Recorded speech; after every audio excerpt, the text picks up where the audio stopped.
yo quería preguntarle, ¿pero se han cometido errores? Cuéntenos errores, díganos lo que está mal o lo que no hemos hecho bien. Lo digo porque para saber a dónde vamos hay que saber de dónde venimos.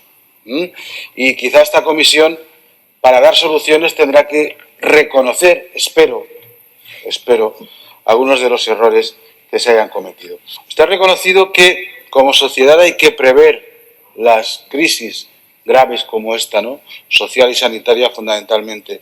¿Usted cree que se ha previsto o se han establecido planes que un buen gestor tendría que plantear por lo que pueda venir? Por lo que pueda venir. Respecto del ámbito asistencial más dirigido a la dependencia, a las residencias,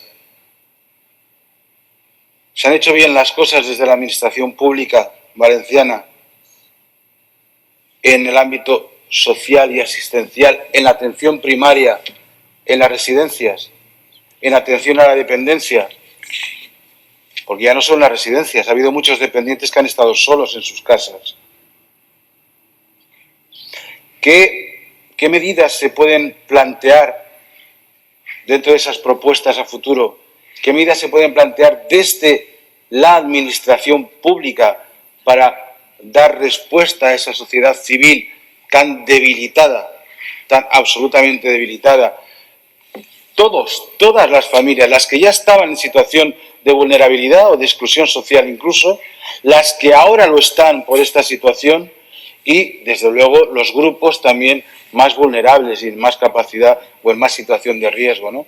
Es decir, que desde el punto de vista social, y usted también como sociólogo, ¿qué respuestas podemos dar concretas, desde la administración pública, desde los poderes públicos, a las necesidades sociales y asistenciales? Muchas gracias.